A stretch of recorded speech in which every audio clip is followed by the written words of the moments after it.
Hi everyone, and welcome to the Space and Defense Market Update live from the New York Stock Exchange. I'm your host, Mo Islam, the CEO of Arkaea Media. We're a B2B media firm focused on critical technology, focused on national security. I'm here with my co-host, Jack Kerr, who's the research director at Payload. That is our space brand. Jack, it's great to be back. Good to be back. I will say that we are live streaming from YouTube. LinkedIn, and X. Yeah. And we're live streaming for 2 hours today. Yep. So just as we are getting comfortable, just as we got comfortable last month with a 1 hour show, we're now doing 2 hours, which is just, we just love to hurt. Yeah.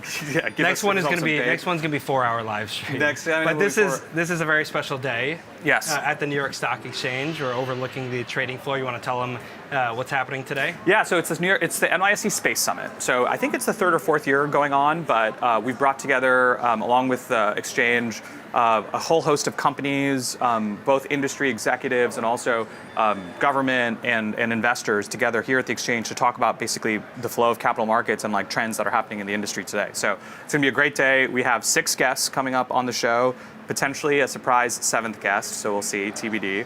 Yeah, so super excited to be here. Jack, before we kind of get started, last month we were here last month for an hour. We had investors for the most part. This month we're going to do mostly execs and talk about the industry and what's going on. But maybe let's start there. Like, it's been a very, very hot start to the market.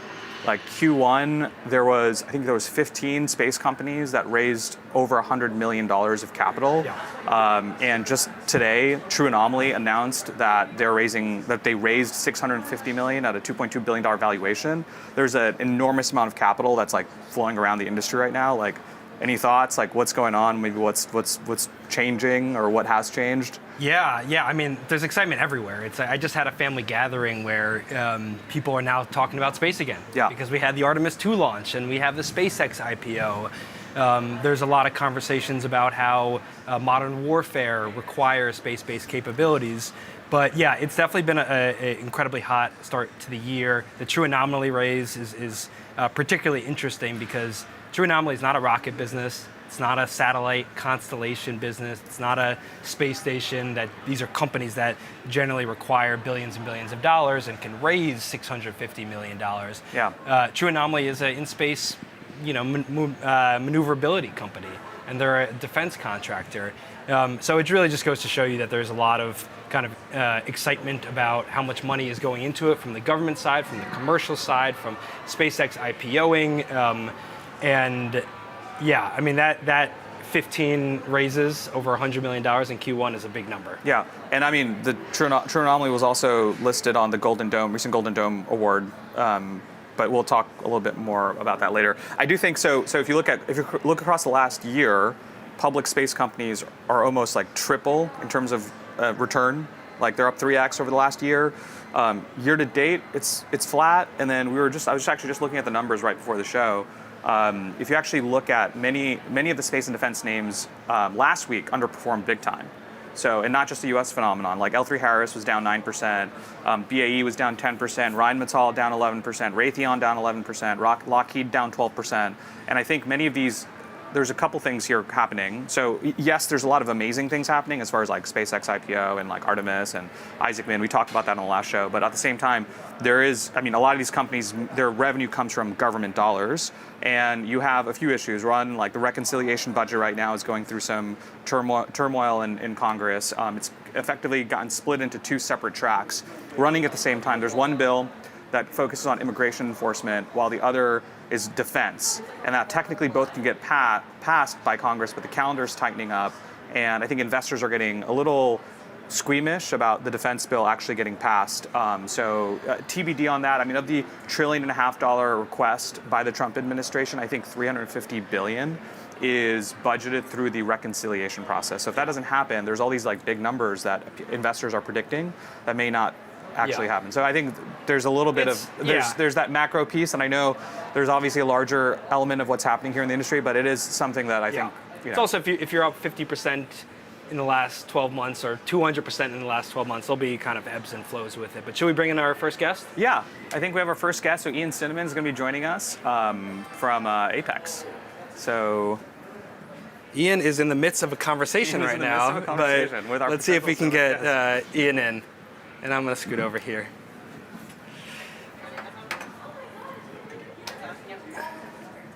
Ian, how you doing? Hey guys, Good how are to see you. Good to see you. Welcome to the show. Good to be here. So it's a little tight in this room, but I think we should get closer together. Yeah, I know.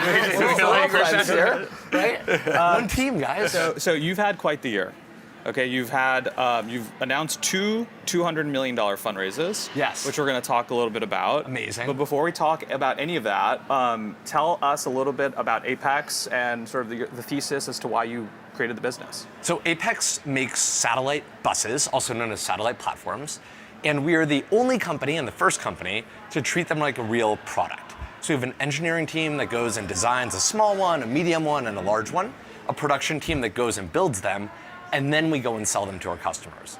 So what that enables is truly scaled high-rate production of satellite platforms. Yep. So if you need like one system, like I have a lot of people that I could refer you to. Like you could go buy a satellite from like Rocket Lab and Impulse, K2, whoever. If you need a proliferated constellation, we're the only one who can produce at scale at the quantity that's needed.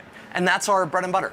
So there's always been this talk of satellites being, the satellite bus side of the business being like commoditized. Yeah. Like, how do you think about sort of like the core advantage you have as far as like, okay, you're building, and tell me if you disagree with this, you're building a satellite bus that's arguably commoditized. How do you create like a long-term scaled advantage versus that? Is it the manufacturing process themselves? So I would challenge the assumption that it's commoditized, right? If we actually look at the numbers and the economics of what we're building, we've historically raised prices every single year. And as we develop new products, we continue to do that. And I would argue if it's truly commoditized, right, there should be price compression and it's coming down. We also have realized that for our customers, the number one thing they value is speed. And what I mean by speed is how quickly can you get a bus delivered? How quickly can you get 1, 10, 100 to orbit? And if you can check those boxes, the price point no longer becomes the primary driver. We're not trying to price at the low tier of the market. If you want a cheaper bus platform, what we often do is we'll refer people to other vendors, right? But we strike that right balance between quality, speed, and price transparency. I mean, if you just look at the number of companies that make these satellite platforms, we have so far, and look, it's not an easy thing to keep, but we've done a great job so far, have the highest quality product that's on orbit today, right? Our first satellite launched over 2 years ago, still working to this day. There's a bunch of other companies out there, some legacy, some new space, that don't have that on orbit heritage, their systems haven't worked, and so on. And I think that's one of the key differentiators that allows us to maintain that pricing power. So at the stock exchange, the last satellite manufacturer that was here was Terran Orbital. Yeah. And there's a couple after that, there's but a couple after that. There's some others. That's the one that people remember. All right, that's fair. It was built up, and they might have overbuilt and overspent and overinvested, and then they might have? and then the stock went down, and then they were bought up pennies on the dollar by Lockheed. Yeah. So I think for a couple years in between, there was some worry about satellite manufacturers, some of what Mo was talking about the oversupply and how do you make it profitable. So I guess how do you manage costs? Yeah. How do you find customers and do so in an efficient way that doesn't just lead to a tremendous cash burn? So this industry has a hobby, and that hobby is to overpromise and underdeliver. The industry loves to do that. Terran Orbital may or may not have done that. This industry also loves to talk about giant backlogs from customers that may or may not be funded frankly, like to cut to the chase here, like there's just a lot of bullshit. Like there's a lot of like trying to trick people, trick retail investors and all that. We don't believe in that. So when I started Apex, the very first pitch I ever gave, in fact, Mo, you might have remembered this pitch from when I first founded it, was I want to create the first satellite bus vendor that people don't hate. That was it. And to do that, you just do what you say you're going to do. So when you hear other folks say, oh, we're all built for production, we're built for scale, we're producing a lot, we have all these customers, you have to look under the hood. You can't just trust people at their word. And if you look under the hood, I think you'll notice there's a lot of BS and fakeness in those statements. And for us, we do what we say we're going to do. We actually hit our milestones, we execute on it, we actually ramp up to deliver these at scale. And our customers are seeing that and it resonates with them, and we're seeing our order book grow and grow. And that's what's led to these fundraisers. So I want to talk about Starlink for a second. So Starlink, for the most part, like owns LEO from just the sheer number of satellites they're putting up there. The vast majority. The vast majority. Sort of like, how do you think about your market size when you have Starlink taking up a vast majority of the satellites in space? Like, how do you think about your positioning within LEO? Like, what does that market look like ultimately? And then is LEO low Earth orbit like where you're going to stay, or are you thinking about other orbital regimes where you can maybe build buses around? So space is not a zero-sum game. Yep. There is a lot of space in space. Yep. The way that we tend to think about it is Apex's strong suit is very simple. Anywhere you need proliferated satellite platforms at scale, that is our bread and butter. Right now, what that means is we have a big focus on low Earth orbit, and we have a big focus on super small systems that are highly maneuverable in GEO. Yeah. Those are the two big opportunities that we see right now. As things develop, maybe lunar, maybe MEO, maybe other orbits as well, but we want to stay focused. Now, to your question about is Starlink the dominant player, they have more satellites than anybody else by far. But I don't look at it as, oh, here's the space pie, what slice do they have? I look at it more as, hey, within telecom, broadband from space, they are the dominant player. And like, if you go and try to compete head-to-head with Starlink, you probably are going to lose. I don't think that's a good value prop. The way we see it is, if there are other markets out there, for example, defense market that touches space, that is a huge market that is in the close to $100 billion a year. You see the Space Force's budget going up massively. And I would argue that that market has a huge dearth of suppliers that are actually able to hit the scale and the proliferation that are required. That's one example of the markets that we go after. There's other sovereign markets that we go after that Starlink will never touch. So we see it as actually very complementary to SpaceX, not competitive at all. And what I would say is like, we very much don't want to go compete with Starlink, because if you do that, frankly, you're a fool and you're going to lose. Yeah. So you're able to manufacture satellites at scale, which is the hardest thing to do when you're a constellation business. Have you given thought to putting your own payload on your satellites versus just being a contract manufacturer? So our business model is all about being the merchant supplier of these platforms. So we really want to enable these different payload companies, these different system integrators, these different primes to thrive. So when you say integrate our own payload, if a customer gives us a payload, we love helping them actually install it and integrate it. Yeah. But that's their bread and butter. And the reason for that, because to go a level deeper, right, you might be like, why don't you go upstream? I always look to say, what is the repeatable, productized thing we could do over and over again? The bus, which is a platform, you could build the same thing over and over again. Payloads for each application are going to be unique and different, and that breaks our high rate production model. So it just doesn't make sense from a business perspective for us to become a payload manufacturer. Got it. How many satellites can you produce today per year? So our facility in LA, Factory 1, we have 2 buildings. You should come visit as well, is capable of producing over 200 per year. Okay. Right now, we have one of the 4 integration lanes stood up that gets us there, so I think we're at about a quarter of that. But we're building the second integration lane now, and then the other 2 will be in the coming months. Tell us a little bit about the partnership with Anduril. Yes. And perhaps maybe in the context, I don't know how much you can talk about this, but maybe in the context of, Anduril was just named one of the 12 companies with the Space Force as far as the Golden Dome Space-Based Interceptor Award. Yes. Maybe tell me a little bit about the partnership with Anduril. Let's just keep it there. Anduril is a phenomenal customer of Yeah. Apex. For what's been publicly announced, I can say they flew on our very first satellite that is on orbit today, over 2 years of on-orbit heritage, continuing to use that system on a daily basis for our customers such as Anduril. Anduril is also doing a dedicated free flyer mission using our platform, and we're very excited to support them in that. And they've been a great customer of ours and friend of the company really since the very beginning. Separately from that, you asked about Golden Dome as well. There was a recent announcement about the prime contractors that are basically eligible for the prize pools that are being set forth there.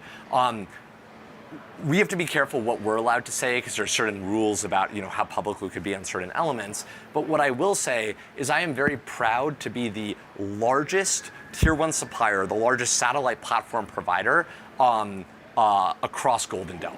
So across all the space-based interceptor platforms, we are the largest volume platform provider. Yeah. I want to talk about data centers in space. Yeah. Because we have Philip, who's right outside. Not like we're going to talk about that No, today. in 5 minutes, but I've never heard of data centers in space. I know, what is this trendy idea you're telling me about? I need to count the number of times we say data centers. I know. I'm like, our viewers would probably hate us by now. You need like a bingo card for this live show. Before Philip gets on and before StarCloud gets on, there's a lot of conversations about the cost of data centers in space, the cost of building satellites, and there's very low numbers that are being put out there for BOM costs and the cost to put 100 kilowatt satellite up in space. So while you are in the seat, someone who's actually building satellites, how hard is it to build a 100 kilowatt satellite, and what do you make of the ultra low satellite costs that folks are putting out there? And maybe Ian, just for the context of the audience, for the folks who don't know what 100 kilowatt bus means, tell us a little bit about so let me lay the foundation a little bit here, right? So satellites, when they're in space, they have big solar panels and they generate power, and the power charges a battery, and then basically when you're in the sun, you charge a battery, when you're in an eclipse, you use the battery, and that's how your payloads work when you're in space. So if you take, for example, our small satellite, that generates about 200 watts of power. Our medium satellite, Nova, generates about 1 kilowatt of power. Yeah. And Comet, our big satellite, generates about 20 kilowatts of power at the arrays. So we're talking about 100 kilowatts is 5 times bigger than our biggest satellite. Yeah. And you ask, how hard is it to build a satellite like that? Easy, right? Well, here's the honest truth. Building one of something is not very hard. Yeah. Right? If you want to go build a single 100 kilowatt satellite, we're already working on that. That's not that hard to go do. Give somebody a couple of years. The engineering is all solved. It's just you got to put everything together. It's a hard systems problem, but it's very doable. And I would argue that any of the companies at your event today could go build a 100 kilowatt platform. Yeah. That is not the challenge. Yep. The hard part is, how do you actually manufacture them at scale? And the reason that scaled manufacturing is important is that's how you get the costs lower and then the prices lower over time. So to give you a sense of how it's hard to manufacture these at scale, the solar panels that you need on a 100 kilowatt satellite platform are about the size of a football field. Yeah. So think about having a football field indoors for each satellite you need to lay out, fold up, put it together, stow it, test it, deploy it. And doing one of those, again, very doable, not that hard. Doing 10 of them, hard. Yeah. Doing 100 per year, 1,000 per year, 10,000 per year, exceedingly difficult. This is our sweet spot and our where we thrive, and our entire company is built around high rate manufacturing. Have we built 100 kilowatt systems that are designed to be built at scale? Absolutely not. Nobody has. Right. But are we starting to look at that and say, what are the foundations of our manufacturing system that enable it? Of course. One last thing before you go. Investors. You have no problem raising capital. You haven't had any issues raising capital. But for any investors that have passed, what are they missing on the bus business? What are common pushbacks where you're just these investors don't get it? So there's two main things, right? I would say one is there's a question of will buses be commoditized? Yep. And I think some people don't understand how complex this industry is, where it's not I'm going to go buy, a gram of gold from you or from you. It's gold. It's no, a bus is not a bus, right? Yeah. It's built differently. There's quality. It's more similar to, I would say a luxury car brand, right? Where it's why do I want this one versus that one? The second thing that people don't understand is that doing something sexy and cool, a 100 kilowatt system or really cool propulsion things, that is not the hard part. That's a science project that's solvable. Yeah. The hard part is scaled manufacturing. And if you actually look at what customers, the US government, the DOW, the NYSE, international is looking to procure, nobody wants one of something. Yeah. They want dozens, hundreds, thousands. And that is the hard part that I think everybody in this industry is missing. And I feel very fortunate to be at Apex, where that's our core focus. Well, we're excited to see you continue to grow. Yeah, I'm guys' excited impressions so for far. Payload to buy its first satellite, to have Payload Sat. Yeah, we'll need to figure out We what do we use take that credit for. card payments, so if you guys do have a corporate card, we can do it right now. Is Yeah, your on the e-commerce flow still up? Yeah, It's- oh, of course it's still up. Do people We use have that? had a customer buy Okay. a satellite using our website. Okay, that's I'm awesome. thinking live. And then they show. actually came back and bought a second. Yeah, so, yeah, yeah. all right. There you go. Yeah, repeat Well, customer. great to see you. I'm Good glad to see you came guys on as the always. show. Amazing event as always. Yeah, for Thank sure. you. Thanks for guys. being Thank with you. us. Good to Thanks see for you. being with us. And now we have Philip coming on. Now we have who's Philip. going to have the rebuttal to that. 100 kilowatts. Like, what do you think?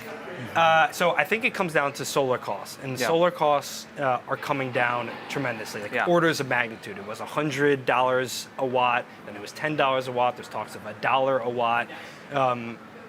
Yeah, so like buying all the solar panels is not the most difficult thing. Yeah. I think Ian made a good point of like, where are you going to assemble that? Yeah. Like you need a Boeing 737 facility to assemble that. And then Meta just, it's interesting, sort of related, but like Meta just announced their partnership with Overview Energy to create more solar power for themselves at night to power Yes. data centers. Yeah. So, All different directions. All it's different coming. It all directions. comes back to data centers. Philip, how you doing?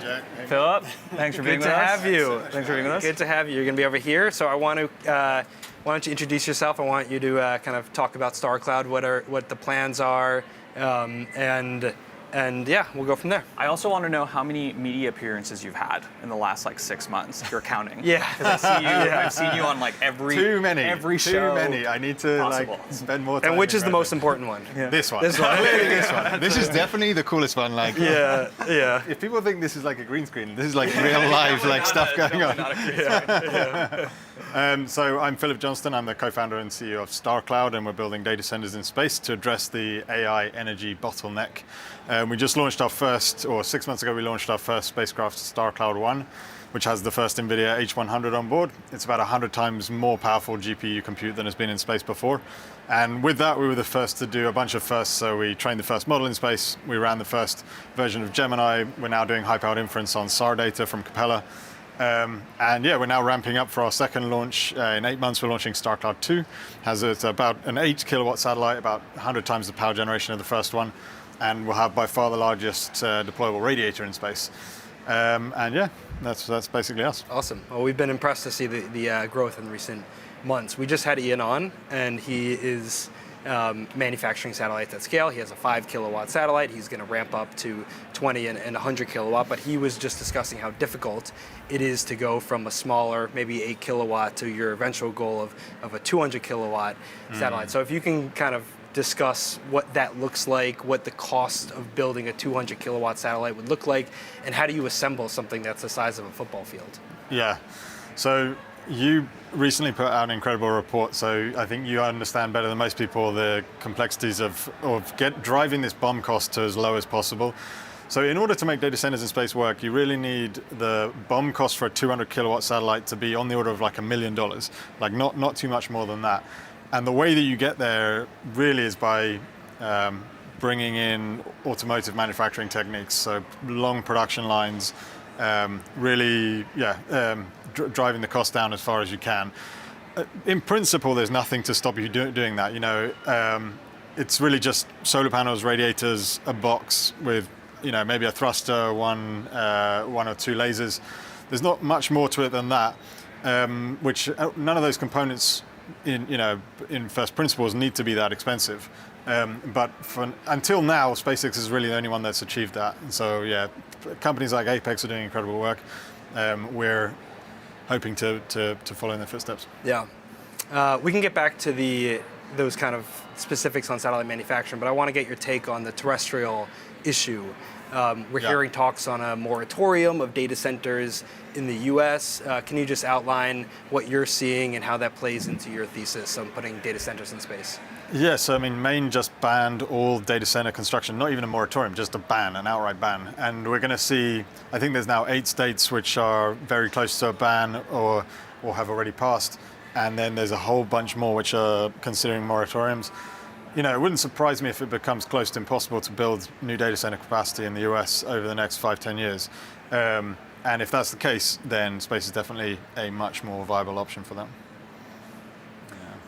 So on Earth you have a terrestrial data center that can last 20 years? This is a common question that people have, and I think because I've done a lot of research on it. Obviously, you have too, on the annual cost of terrestrial data centers. So some of the questions around it say, hey, a terrestrial data center might be hard to put up, but you can have it for 20 years. A data center in space lasts 5 years, has to deorbit, new data center constellation goes up. Can you just talk about the dynamic of that, of the costs that go into a terrestrial data center and how it can kind of conform a little bit to your 5-year cycles of satellite manufacturing? Yeah, so for a terrestrial data center now, just for the infrastructure, you're looking at around $15 to $20 million per megawatt. We're targeting an all-in infrastructure cost of less than $5 million per megawatt. And then we're also looking at, that doesn't include the fact that we then save $1 million per year, or close to $1 million per year on energy cost. Yeah. So actually, so long as we're within 25%, if we're 75% cheaper, then and it's 20 years versus 5 years, then that kind of breaks even. I would say though, many terrestrial data centers are actually doing CapEx upgrades way more frequently than every 20 years. And the reason is every time a new chip comes out, if you have the Rubin chip, it's way more power dense than any chip before it. You're basically ripping out all of that cooling infrastructure and replacing it. So I think it's probably 20 years is a bit optimistic, I think, on replacement of CapEx for terrestrial data centers. Yeah. And then beyond that, we actually can probably run the chips for longer in space once once the satellites are large enough that the shielding is not a huge percentage of the total mass. There's a case to be made that given that our marginal cost of energy after launch is zero, rather than stopping at 5 years, terrestrially you stop at 5 years because the chips don't produce more than, say, 10 cents per hour for 1 kilowatt of compute, whereas in space, because we have zero marginal energy cost, you can potentially run it for longer. Yeah. Is there a world, so obviously like SpaceX's big advantage outside of their manufacturing capability, which is obviously a big advantage, launch. Yeah. Would you ever consider partnering with another launch company, or have you considered it, or would you consider an acquisition, M&A, to kind of own that and start to vertically integrate that stack? It's definitely something we would consider. The reason SpaceX is... Which one would you consider? But he wants to start his own. One thing I can categorically confirm is that we are not starting a radio show. Stoke Space is just down the road. So, if there was to be a partnership there with those guys, I think that'd be great. We also hope to continue to be huge customers of SpaceX going forward. They're going to be first to the reusable upper stage launch vehicle form factor or type for probably by 5 years before anybody else. So certainly we're keen to have a great relationship with those guys. The reason SpaceX has been successful is because they have both Starlink and the launch in the same entity. Yeah. And so maybe it's a JV, maybe it's merger, but I think certainly there's a world where it makes sense for people with launch and people with need for launch team up. Further vertically. This is like the Peter Beck comment that Rocket Lab's Peter Beck made a comment recently that if you want to deploy large services in space, you need a rocket, you need to scale manufacturing, and you need spectrum, and that just goes through the vertical integration. Hypothetical question. And then I have two spicy questions after. Okay, all right, good. We can't let Philip go that easily. Good. I got it. I thought I got off lightly. I was like, okay, I'm going to we have enough time. We have enough time. And this is a little bit of a spicy question, but let's say there is no terrestrial bottleneck. If you want to build a data center, a gigawatt data center in New York, you can do it. There's no community pushback, no electricity problems. Yeah. Is StarCloud a viable business in that case? Yes. And the reason is, there's a few reasons, but let's assume, let's say you want to build a new energy project to power a data center in the US. The cheapest form of energy we have, terrestrial is solar energy, right? So with solar you have three big costs. You have cost of land, but I'm presuming you're going to say let's assume that's close to zero. Yeah. Okay, cost of land zero. Then you have the battery storage and backup power because you only have 4 hours a day of continuous sunlight. And then you have the cost of the solar cells themselves. So number one, the land is never going to be zero. Even if you remove all the hurdles, it's still going to be something.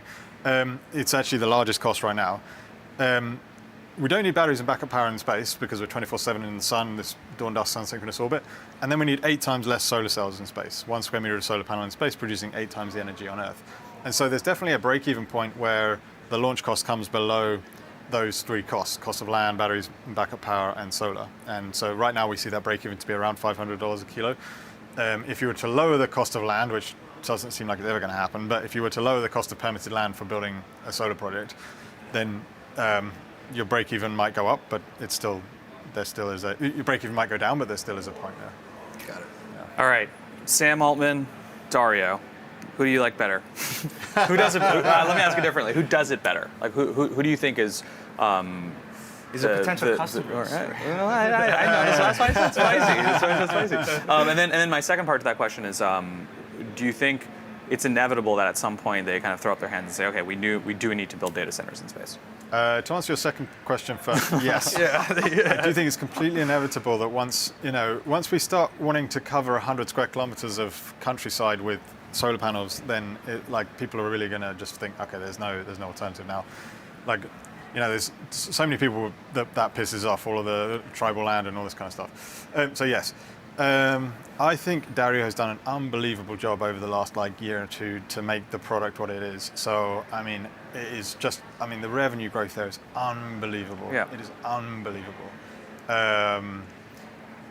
Sam is obviously very formidable. He started the whole thing essentially. I'm not going to pick sides, but wow, what an unbelievable job Dario has done over the last 2 years. Yeah. So I want to ask. So it's kind of a funny. I saw a funny tweet yesterday, and we'll throw up on the screen after the fact. But I'll read the tweet. But there's a visual that goes along with it that I think is important. But I'll describe Philip it. has read every tweet. Yeah, I'm sure he's chronically online. I'm sure he's seen this. So the quote is, okay, believe it or not, the world's entire population can fit inside this cube in New York City. Oh yeah, I saw that. And it's a picture of this cube that's literally in the middle of Manhattan. It's probably, I don't know, it's probably 15 Empire State Buildings high and 15 across. So it's like a big cube, but it fits into Manhattan. Yeah. And it says, that means, and then to continue, that means we can move everyone here and use the rest of the planet to build data centers to run agentic workflows. Seems like a no-brainer to me. Obviously, it's a joke. But there's a human side and that I think is not maybe, it's obviously talked about in the sense that it's talked about in a negative sense, these people NIMBY, not in my backyard, are preventing certain data centers from going up. But what do you think is the larger cultural impact of all this going to be over the next 5 to 10 years? I found this tweet kind of funny, but it's also just there are people that kind of think like that, Yeah, to be honest, it's understandable. Nobody wants a data center right in their backyard, and why would you? You're not getting any benefit necessarily directly if you're not. Most of America's not sitting there doing their work on ChatGPT every day. Most of America's still doing their job as they had been for the last 20 years. Yeah. And so, why would you? Your electricity prices are going to go up. It's a big ugly thing. It makes noise. I totally understand the perspective.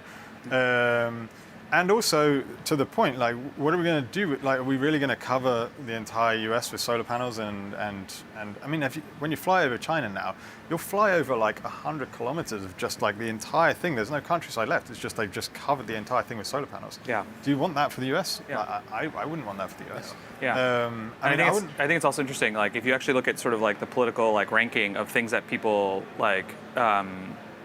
want.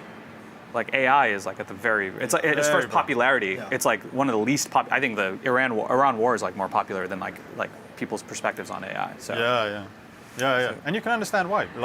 People are scared of their jobs going, and people are for what end? Is this, I was doing fine before, now you're saying my job's going to go, my electricity price is going to go up. You can understand that perspective, right? Yeah. I want to keep Earth as a pristine, beautiful place. Let's stick all the data centers in space. Yeah. I want to ask 2 more very quick questions because these are questions we get about data centers all the time, and now that we're live, you can answer them. These are kind of questions about your model, some of the costs that you're putting out, and then on radiation. So the 2 questions would be, one, the spacecraft manufacturing cost that we talked about earlier is very low, even lower than what SpaceX is doing. How do you think you can get there? And 2, just on the radiation. A lot of people have questions. What is the GPU failure rate? How confident are you that you can have it in equilibrium with Earth failure rate? So the first 30 seconds. 30 seconds. The first one, the biggest and most expensive cost of a Starlink satellite is the phased array antennas, and we don't need the phased arrays. So like you can easily imagine the cost of that driving down per megawatt. And then on the well, it's just the last question. The GPU, radiation. failure You just do a lot of testing. We've done an enormous amount of testing different particle accelerators now. We know what the amount of shielding you need to make it comparable, and we just put that. And as the satellite gets larger, the shielding trends towards zero as a percentage of the total mass. So scales with the launch. Awesome. Yeah. This has been great. Thanks for being with us. Awesome. Yeah, this is fun. No, thanks so much for having me. This is enjoy amazing. today. There's a lot of good energy down there. Yeah. Take care. It's not a green screen. It's not a green Does it look screen. like a green screen? I don't think it No, looks like a green screen. yeah. It's like, hey, I think maybe when when there's clips of us, it kind of looks like a green screen because it's like I wonder if the glass is for the glass is probably for sound. Or I mean, I guess safety, because you could probably pop it. You could pop over pretty if we easily. get too excited about space, we could be like would the be- Artemis 2 launch, have a party in here. That would be very unfortunate. That'd be very unfortunate. I enjoyed having Ian and then Philip back to back. That was fun to have a contrast of a satellite manufacturer. Now Eric, Mr. Romo. welcome. See you. How you doing? Eric, Are we on? we are on. Yeah, take have a a seat. seat. Make yourself comfortable. Can I start with a question? You want to start with a Are we question? renaming this the Space Brothers Podcast Network? You know, Is that, can we call that? it's really funny you say that. Someone asked me, they were like, you guys You can wear it. Yeah, there you go. You're now. It's like, I look like Ron look Paul. good. You'll be our Keep it next on, keep it research on. analyst. Yeah, it's funny. So someone asked me once, they were like, hey, you guys are pretty clever with your names. Like, why is this called the Space and Defense Update? Market update. Yeah, And we can do better. The answer, actually, we haven't talked about this. We are working on a new name. Okay.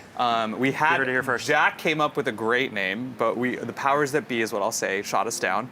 Wasn't that you? No, well, hey, this is a partnership. This is a partnership Okay. with two great institutions. Yeah. One that's been around for a little longer than us. So And one that there's- pushes the boundaries on names. one that and- gets and one that gets branding. people a little uncomfortable. Yeah. So. The wonders of live streaming is that you can just reveal it and then now it's a thing. Like, that's- there's nobody right now that can stop you. I think That we is wouldn't true. have a next live stream if we did. Yeah, that. maybe. I think what Eric's joke was that he thinks we are the TBPN of space. That was he thinks we're the 100%. Space Bros, which we are not. Let's be clear. Like you both have very good hair, so like we that. still That's have kind hair. of you do in fact still Yeah, have it's hair. not saying a lot. No, I'm an arbiter of this sort of thing. I know it when I see it, at least. Yeah, so it fits. There's no gong, though. Yeah, so, there's no gong. as far as I know. No gong. No. We're huge fans gong? of those guys. Yeah. They've done phenomenal work for media and live streaming. So Yeah. we've learned quite a bit. But we want to build our own kind of. I will say, Tom and I went on that show. Yeah. I hope that's okay. Yeah. At one point. And I went on because it's a finance-focused show, right? And so I figured, often like Tom and I will have conversations, and I'll do the finance stuff, he'll do the rocket engine stuff. So I just figured, like, I got to give him air cover. Like, they're going to ask about, cost of capital or something. Yeah. And so I go on, and of course, all they want to talk about was like, are there aliens? Yeah. Where are they, Tom? Do you know where the aliens are? How will they get? And I was just like sitting there like a dummy with a grin on my face, like not saying anything. While they want to talk All right, about do you want to aliens. dig into the numbers? Like, all right, Let's go. Yeah, let's all give the us- numbers. Give us 24, 25, 26 revenue, and maybe like For whom? profitability numbers for you. Yeah. Okay, so all right. So in all seriousness, you guys have had a lot of great success so far. I think you've raised, as of last June, about $500 million of capital. Yeah, Is that name? 525. 525. Yeah. I mean, how are you feeling? Who's counting? How are you feeling? Yeah, look, the raising capital is not the goal, right? I mean, and we say this frankly, like every time we raise capital, we say this in all hands. We say as a company, like, that's great, but that's not success, Yeah. right? You just spend all that, right? Every time we do this, I say like, and this is how much we're spending every month, and this is how quickly that can go away if we don't sell more. Yeah.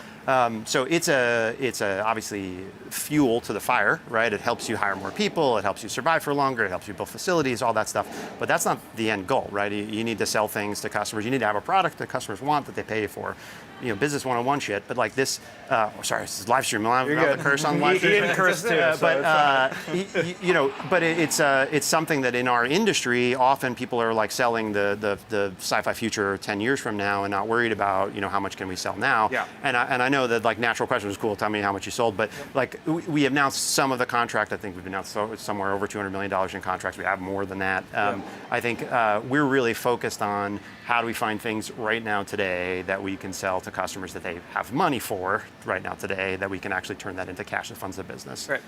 Well, okay, so maybe just take a quick step back. Just walk us a little bit about, walk us through sort of the company's current product set. Yeah, and yeah. How you see that evolving. So we start, for those of you at home, we start with Tom Mueller's first employee at SpaceX, ran propulsion there for almost 20 years, the world's preeminent propulsion engineer, right? And so we start from his expertise and excellence in propulsion, and we figure out where can we build novel capabilities in space that where there's a paying customer who actually needs that capability. What that means in practice is that we do some work for the Department of War, which still feels weird to say, Department of War, with our spacecraft Mira. So Mira is a small, high-thrust spacecraft made to operate predominantly in GEO. This is where our government's assets are. This is where you need to move quickly from one part of GEO to another to get towards some foreign actors' assets and understand what's happening there. This is where move fast in space is really valuable, is in GEO. Then we have our product Helios. Helios is effectively a third stage for medium launch vehicles. Staging is really, from a physics perspective, the right way to get places that are far away. Saturn V had 5 stages or whatever. So this adds a third stage to things like Falcon 9 and helps you get to GEO faster. So like I say, turns a Falcon 9 into a Falcon Heavy, performance perspective. Where this has got traction, and we've announced some contracts, is largely to start on the commercial side of things. And this is because the way that commercial companies make decisions about stuff like that is they say, how much does it cost? How much is it worth? If it costs less than it's worth, I want to buy it, right? And so they go do that. Eventually, Helios will be a product that's useful for the government as well. We think that defense, just last week, an announcement of what Space Force put out, they basically doubled their forecast of what needs to get to GEO and MEO and cislunar space in the next few years. NASA needs to go send a lot of things to the moon and cislunar space. So eventually we think Helios helps with a lot of those as well. But right now, commercial is where we made the most traction with that product. Given given obviously the company's heritage, your background, Tom's background, do you guys have strong views on how do you see the launch market evolving over the next 5 years? Obviously there's Starship, and Starship isn't optimized. I think a big opportunity for you guys is the fact that Starship is optimized for low Earth orbit, but isn't quite optimized for orbits beyond that, hence the refueling strategy that you see, even going to the moon. And I lose count how many Starships are going to need to refuel that thing. And there was a cool graphic. Somebody made this thing I saw it online, of the simulator of how many refuelings. Yeah, but I guess my broader point is how do you see launch evolving, right? Because now you have a Starship that's going to be really responsible for Starlink and million data center satellites. It's where's the capacity coming from commercial, or where will there be capacity for commercial? And then there's all these other launch providers that haven't quite gotten their footing yet on cadence. Yes, some of them have made it to orbit, but cadence is still an issue. How do you see the business fitting into sort of the market dynamics of launch? There's how it affects us, and there's the market. I think I'll talk mostly about the second to start. But I think SpaceX is going to be busy for a while with Starship, right? They're getting ready to launch their first one of 2026. Their aspiration was to launch 25 last year, right? They got a lot to do to get the cadence up. They will do it, right? The company is fantastical and amazing, and so many resources they're throwing. There's so many smart people. They will do it, but it's going to take a little while. And then when they get there, they've got a ton of captive demand internally. So assuming that you're going to crater the prices in the launch market because of Starship, I think is a bad assumption in the near term. I think long term, maybe, but what do they say in the long run? We're all dead. Right, so I don't know when that is. So then it's about what's the next tranche of providers, and can they get to any kind of reasonable cadence, and will that affect pricing in the market? I'm not so sure. I think you've got obviously Neutron, you've got Terran-R, you've got Stoke coming online. I think all of these are sort of yet to come. And I think it's going to be a little while where we've got a crunch for the next few years still. And I think pricing, if anything, is going to float upward from SpaceX, is my guess. And so I think we're not out of the woods in that yet, which is why I think, and we've talked about this a little bit before, it makes me nervous. Any business plan that starts with when Starship enables $200 a kilogram price to LEO, I think is going to be hard near term. I agree. And for us, I'd just say, like, because you asked about us in particular, our defense stuff goes largely through NSSL, right? It's kind of, I don't mean to say like that's the government's problem, but it kind of is, right? And they'll figure that out and get priority. And then the commercial stuff for Helios, we've announced a 3-launch agreement with SpaceX for Helios. I think that's the first, hopefully, of many. Can you talk about in-space mobility? We saw a True Anomaly. Yeah. A big raise this morning. Yeah, $650 million. awesome for them. Awesome for them. Yep. And this has been a relatively new capability, a new domain that the Pentagon is looking at, and investors are looking at as a place to kind of just further this maybe esoteric thing of like building infrastructure, building logistics, or building the product. Maybe you have the geo customers, but maybe just build the capabilities, and then as space activity rises around it, you will be there to serve. So what is the future of Impulse look like in relation to like in-space mobility? Yeah, I think what you're seeing around mobility has a couple of prongs. I think on the commercial side, I think geo comsat market is flat to down just over the last 10 years, right? It's not a robustly growing market. I think there's probably somebody here somewhere that could give you a bull case on that. I'm not that guy. So I think, but those customers do have pockets of demand that they've carved out that will be protected from Starlink, and so I think they will continue to operate, and maybe they grow incrementally from there. And I think we improve their economics. So I think when we think about mobility as an access to geo, that's where I think we see the sweet spot on the commercial side is those same ComSat providers. And that's not new. I think what's new is on the defense side, you are seeing this need to protect and defend our own assets in space for the first time, really. Our government's investment in space defense, at least in the unclassified world, is like 8 old Northrop Grumman spacecraft that are mostly out of gas, right? That's not enough to protect the massive amount of volume that is geo. Yeah. And so you need things that can move quickly up there, and I think that demand is new. I think that's where companies like True Anomaly, like Impulse, are responding to. So there's a dynamic I want to ask you about that we've been following a little bit, or what I should say is we will be tracking, which is, okay, let's talk about Impulse, your team. Okay, Yeah. So you have, and I've heard this from many, many people, and I'm not just trying to gas you guys up, but you guys have one of the best engineering teams out there, right? And it's all kind of centers around Tom and his obviously background, probably one of the greatest propulsion engineers that's ever lived, and of course the team he's worked with, and you guys have built a stellar team. Yep.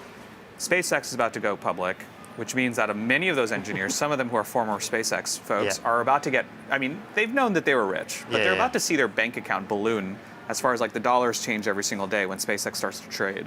Yep. Like, what do you think? Do you think that's going? Do you think you'll have like a bit of a talent retention issue when it comes to some of your best engineers who are arguably very rich people now? So it's interesting because we definitely already have, Tom is a very good example of this. Yep. We definitely already have people who do not need to work. Yes. Right. Like Tom did not need to found Impulse and make money on Impulse to be inordinately wealthy, pre-IPO. Sure. Right. But this is an industry where people would do this stuff nights and weekends if you don't pay them. Yeah. This is the sort of thing that is so fun and exciting to work on. This is the stuff that kids dream about working on when they're little kids, right? So will there be some engineers who are like, okay, well, I can finally go retire and be like Thanos and look at the sunset or whatever? Like, I'm sure. But I think there will be others that, and we've heard this, frankly, for others that go and think they want to be retired, and they spend a few months, and they're like, you know what? That was actually really fun. Let me come back and do that. Yeah. And so I think you're going to see that all over the industry, is maybe a little bit of that cycle, but also people who just kind of stick around. And I think there's a question about where's the throttle, right, for you personally, and do you want to just consult a little bit and work that way? And we definitely have an awful lot of folks who are like that on the team too. But I don't know. It's interesting. I don't know that it's necessarily a problem in the space. I think we will see people make different life choices, but I think that they're, by and large, I think they'll keep doing what they have fun doing. Yeah. What keeps you up at night in terms of the space And then what's your economy? favorite part about your job? So favorite part of your job, and then also what keeps you up? Yeah. Okay. Fair. What keeps me up at night? Talent and top line. The two things I write down every day when I'm thinking about what to work on, and they're the things that I think about when I'm going at night. So talent is just, we need more leaders in the company. We need more senior engineering leaders. We need more individual contributors.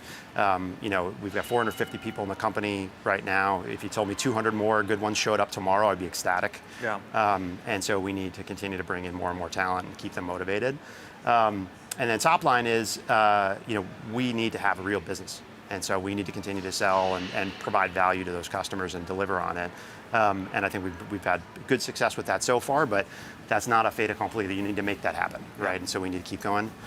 Favorite part of my job, man, I get to work with Steph Curry. It's like this is the you can't be talking about Steph Curry when it's Knicks. All right, put it on. Put it on. When we have the Knicks game 5. I can't. This is you should be wearing this. I mean, for the rest of the interview, we got the Knicks, so we're talking basketball.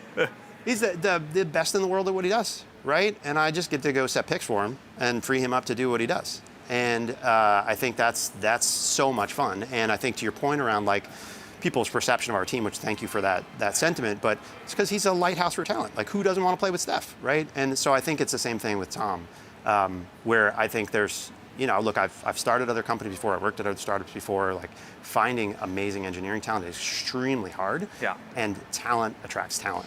And so starting with Tom as the center of mass is just phenomenal. Eric, thanks so much for being with us. Yeah, thanks for having me. It's a lot of fun. I'll leave you guys the hat. You can take the next hat though. Thanks, Eric. See you soon. The Knicks hat coming out. Hey, we can show. Hey, game 5. Game 5 tonight versus the Hawks. Tonight. Are we going, Mo? We're gonna bring it home. Maybe TBD. So I think that the SpaceX, like talent issue is gonna be a thing. Yeah. So on the other side of it though, is you're gonna have a lot of companies that get formed by people who are worked at SpaceX forever and now have some capital and then can decide, well, you know what, I'm gonna start my own thing. I think the next few years you're gonna see just generational businesses come out of folks at SpaceX that have just been there for a long time. Yeah. So I think that's gonna be exciting to see. I think Eric made a good point that something about the space industry has people waking up in the morning. Yeah. Hey guys. Good to have you. Hey, Karan, what's up? How are you? I'm good to good. see you. Life is good. Thanks for being with us. Yeah, thanks for having me. So a few months ago, you announced a $250 million fundraise Yep. at a $3 billion valuation. Yeah. Congratulations. Thank you. This is like we got the heavy hitters on today. I feel like every single person we've had on, it's like Billion valuation. billion, 2 billion, 3 billion. How much bigger are you gonna get? Well, let's see. Time will tell. It's an interesting time. Like there's a lot of capital rotating in, right? Like in that round, what I think is the most interesting is not just the pricing, but the investors that came in. Mm-hmm. Right? We had not like deep tech future state investors. We had T. Rowe Price, right? Typically later stage, not necessarily going to be doing like big frontier tech investments, but entering that. We had Redpoint, who's historically like a B2B software textbook kind of company financials investor. Yeah. And so that to me was the more notable thing than the actual numbers, is like the rotation of capital into the sector. So you guys build very large satellites. Yeah. Actually, for your little header, I put Before it was cool to build. Before it was cool. Before it was Yeah. cool. Mega-sized satellites is what I have. Oh, and at some point it'll say giga-sized satellites, which we'll get into. Yeah. Okay. So you build very, very large satellites. You just had your first mission, Yeah. or you're going through your first mission right now, which is Gravitas, launched on May 30th, so 3 weeks ago. You had laid out 3 tiers of success. So deploy and generate power, activate payloads, and fire the thruster, and then raise orbit from LEO, low Earth orbit, all the way to medium Earth orbit. What's the latest? How's that going? Yeah, so this was a 20 kilowatt satellite. So it's about as powerful as the highest power satellite that's ever been launched. About 10 times more powerful than any other like new satellite that's been launched today. We're getting it to 100 kilowatts soon too. And the whole idea talk about was, that. build that for that 100 kilowatt satellite eventually. But to do 20 kilowatts, you had to basically reset the entire supply chain. We had to build giant solar arrays, giant batteries, giant reaction wheels, flight computer, all this stuff in-house. So this mission was really like first time all of it comes together and works together. So obviously like pretty nerve-wracking the first time around. And the way we defined success was tier 1, deploy solar arrays, establish comms, operate the satellite. And if we do that, congratulations, we've launched one of the highest power satellites ever. Yeah. Tier 2 was, okay, now that we've actually operated the satellite a bit, let's turn on all the payloads. We had 12 payloads we were flying for customers, a mix of commercial and government. So it was all about like, okay, how do we actually operate those payloads? Can we actually deliver on customer missions? And then the big technical risk was firing our Hall thruster. So we designed the highest powered thruster that's ever flown. The highest power to date was By 5 kilowatts. By what factor? Yeah. Okay, so And ours was 20, so 4 times more powerful than anything that's flown to date. Yeah. And so that was a big technical risk item that is like foundational for all the customers, what they want to do with our platform moving forward. and I can spend more time talking about why. But yeah, we fired that on the first try. We posted some cool pictures of it online last week and showed what that looked like. And yeah, now it's off to the races. We're just basically stress testing the platform, pushing it to its extreme. We're starting to orbit raise a bit and just kind of testing like, okay, now that we have an operational thing, what are the improvements we want to make in preparation for our missions next year, where we'll launch another 10 of these platforms. Yeah, 10 next year. Yeah. And you just had a big contract award with Yeah. SES. You want to talk about that? Yeah, so we announced a 30 satellite deal with SES, which is the first part of a 100 satellite constellation that they're contemplating. So big deal. Probably one of the biggest commercial satellite deals in the industry this year. So it was a big deal for us. It was a big signal to everybody. It's also a big signal that they signed that contract and announced it before the first mission. Yeah. Right? Like I actually had someone. Why is that? Why do you think that is? I mean, obviously, you great team, great business. Yeah. I get all that, but like, what is that? Is that coming out of like just pure necessity? Like, hey, we need to, we have Starlink now. We need to survive. We need to like make moves. Yeah. Like, why do you think that they did that? So I think part of it is they have to move fast, right? They have to move fast to deploy capacity as fast as possible on orbit. And part of it is just how different what we're building is.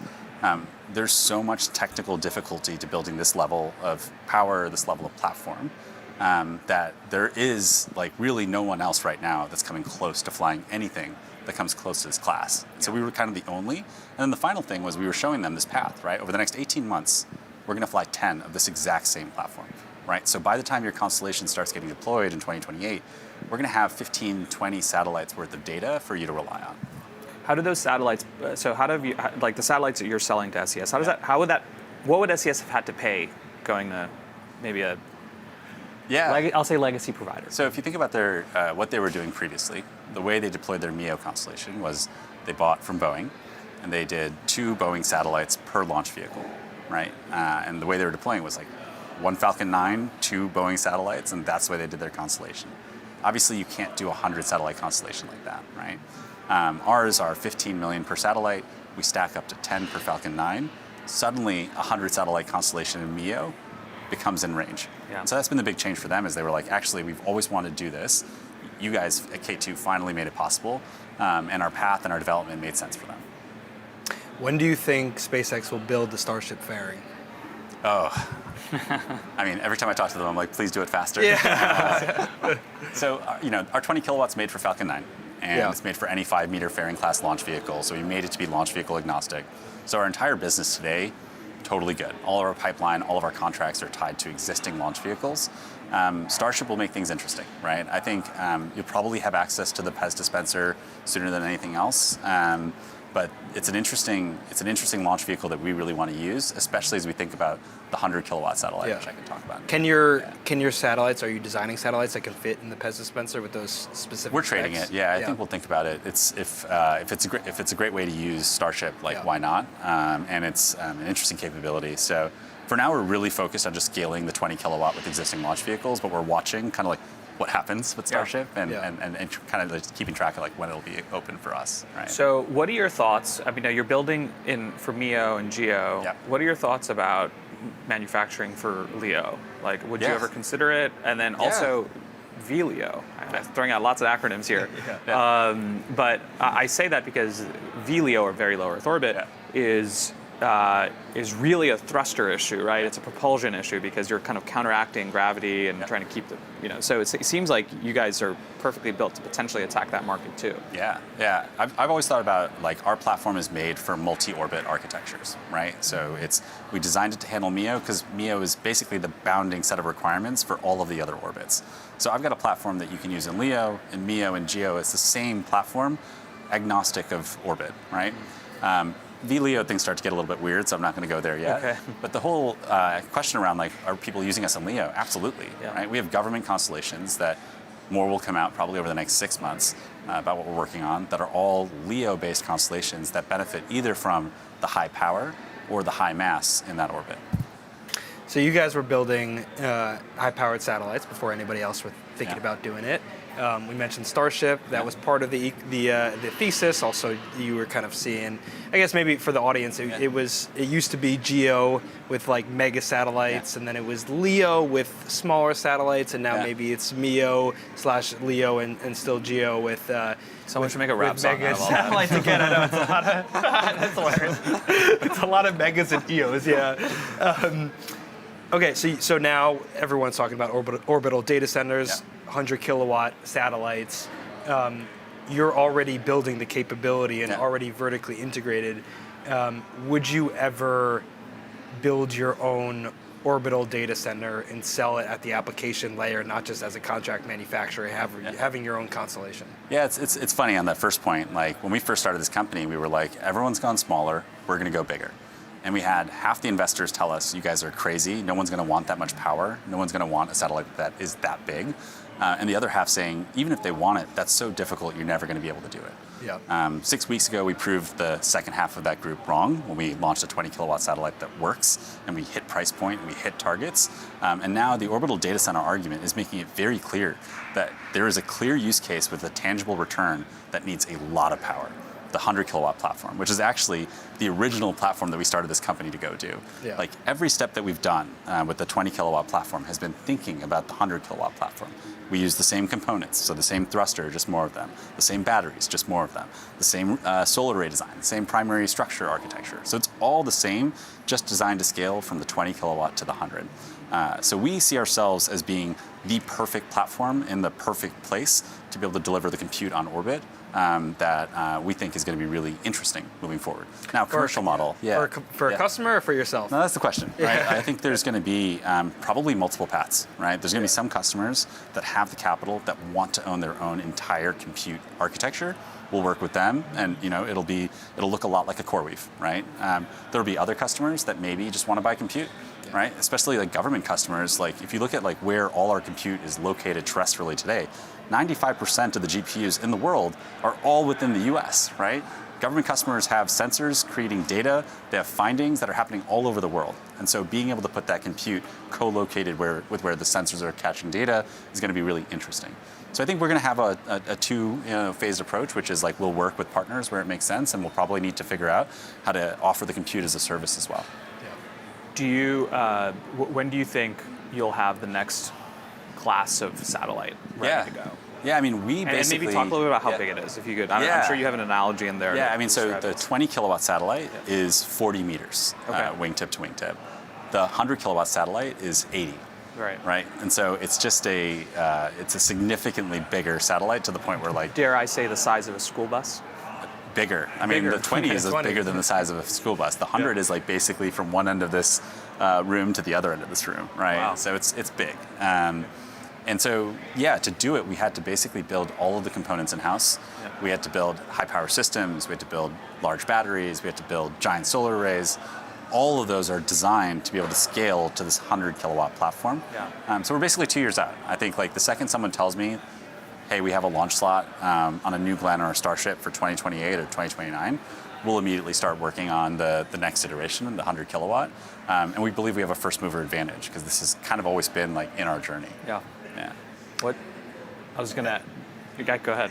Well, I was. So you have, what is it, a 200,000 square foot facility today? 180,000 square feet. What does a facility look like for a 100 kilowatt bus? Yeah, so what I tell people is our current facility can do 100 satellites per year, but it's 120 kilowatt 20 satellites. kilowatts, yeah. I think we're probably going to need like a 500,000 square foot at least to do like scaled 100 kilowatts satellites. So it'll be a while. I think we'll do a few. Like I think we can do the first and the second, some design in our current facility. But when we go to full scale, which I think will happen as Starship and New Glenn really start to hit scale as well, we'll go somewhere bigger.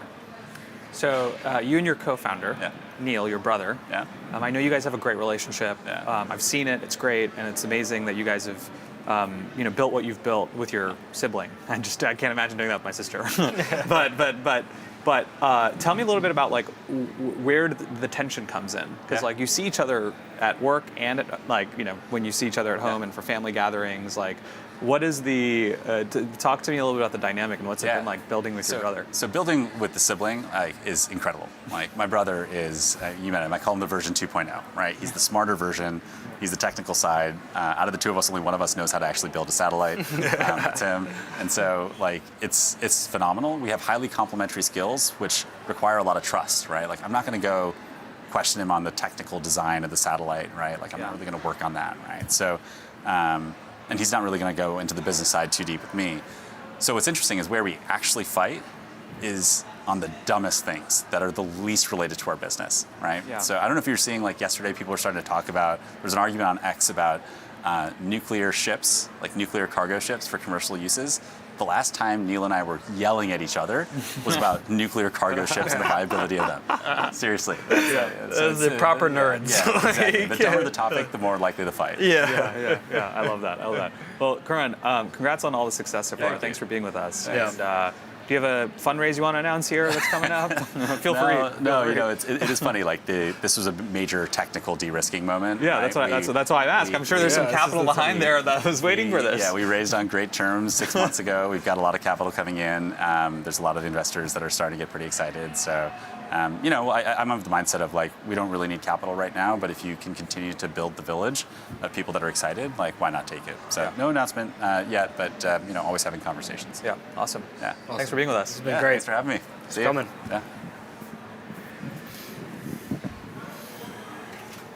Yeah, me and my sister are not arguing about nuclear reactors. Yeah, I don't know if my sister. I love her, by the way. Yeah. It's a great relationship. But building a company Is she together. watching right now? No, maybe. Yeah. I don't know. Actually, I didn't tell her. If she were watching, it would be to make fun of me. Yeah. So, hey, you're a slouch. Or, hey, like pull up your. That's what pull up your sisters are shirt. for, okay? That's how it works. But yeah, no, it's been. I mean, it's just to build with your sibling is no easy task. No. So our next guest is Shaheen. So we're actually switching things up a little bit. We're going to actually now move on to the investor side of things. Shaheen is Lux Capital partner. So excited to have him on. Do you think that? I mean, I'd be curious to get your thoughts on like, if you were an investor today, like what kind of markets would you be? What's like the category that most excites you? Hi, we are talking investment. Well, welcome. Great to be here, dude. Why don't we have Shaheen answer the question? Should we ask? Okay, We'll jump right into it. I asked Jack if he was an investor today. Where I put him on the spot. I said, where would you invest in? Now I'm tossing it back to But you. we're gonna He would do an index of space companies. That's it may be. Wait, sorry. What did you say? An index. Oh, of an space index. companies. Just not be a pick. Not picking. Pick invest in one the top 20. Yeah. Okay, Shaheen. So, partner in Lux Capital. You've been a friend to us for a long time.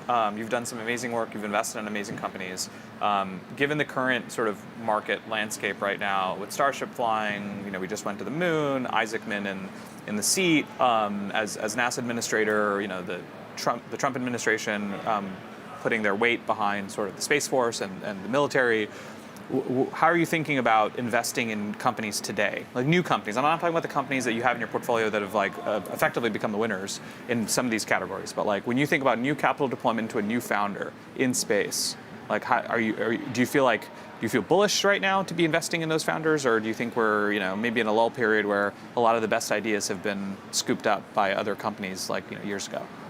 Well, there's always been great ideas put on the market, but the reality is that the best ideas are yet to come. Mm-hmm. And so it's my expectation that there's going to be a whole new breed of founders that are building a whole new generation of companies, and we want to be front and center and be the first shop that founders come to get their companies funded. I think there's massive tailwinds behind the industry as a whole, behind the sector as a whole. And we saw multiple generations of companies come about, and we'll talk about this, but there was the first wave of companies getting us to space. Mm-hmm. And there's a second wave of companies offering basic infrastructure, so Earth observation, communications.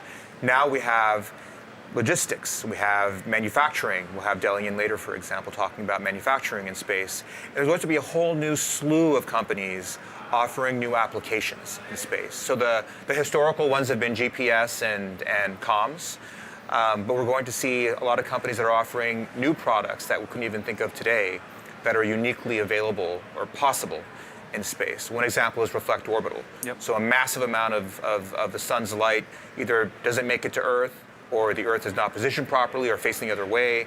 Reflect orbital can bring that sunlight on demand, whether it's for search and rescue, whether it's for military applications, whether it's for entertainment purposes, whether it's for energy generation. So this is just an example of the new wave of companies that we should expect, and I'm very excited about, kind of catalyzed by a lot of the regulatory tailwinds that you were talking about earlier.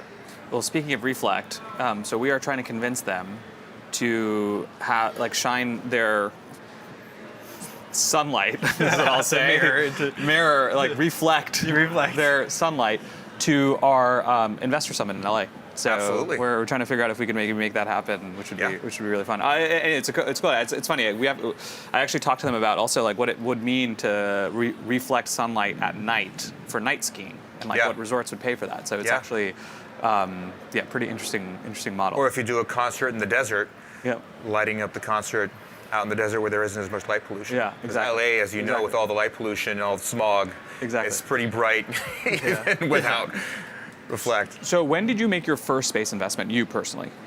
First space investment was by accident. Okay. I visited Planet back, I think it was in 2012, 2013, when they just moved out of a garage into an office in San Francisco near South Park.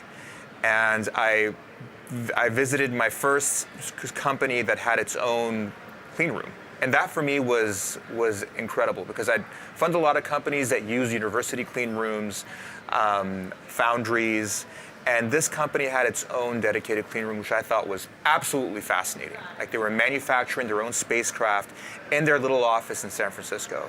And so I accidentally became a space investor by funding this team, not necessarily because they were sending satellites into space, but because they were extremely ambitious in a sense that they want to be a full stack, fully vertical company, going back to building their own components, to offering imagery as a service, and actually interpreting those images, which is becoming very important today. It's becoming a huge industry today. It took a while for the market to catch up with the technology, but it's finally here, and we're seeing massive inflections in the valuations of those companies. Yeah, I think Planet's now at $12 or $13 billion market cap. So not bad. Very lucky to have been on their journey. Yeah. And that was, when was that? That was probably 13 years ago. 13 years ago. So between then and now, a lot has changed, but there has been ebbs and flows. Now we're in a moment where it seems like there's tailwinds everywhere. We now have data centers in space, and we have the Space Force budget and modern warfare. But there has been moments when 4 or 5 years ago, when Payload started, there was tailwinds, but it was unclear where the revenue was going to come through exactly. So take us through the journey from 13 years ago to today. Did you ever waver in what the space economy would look like? What has been like the investment thesis throughout? I did waver, but Thank you for your honesty. not for the reasons that you're saying. I always believed that there's going to be huge opportunity in space. I did waver when I would see many opportunities on the investment side, very much focused on building infrastructure that, to me, seemed redundant. At one point back in 2015, in fact, I wrote a blog post about how there were 35 plus launch companies. 35 launch companies in 2015. Yeah. And I invested in Relativity. I think that tripled by like 2020. Probably, 2021. yeah. But my excitement around Relativity wasn't because we needed another launch company. It was because they were tackling the launch problem from a fundamental manufacturing perspective. So I always viewed Relativity as a manufacturing company. They were bringing spacecraft to existence the way Henry Ford used the assembly line. His innovation was the assembly line to bring automobiles to the masses.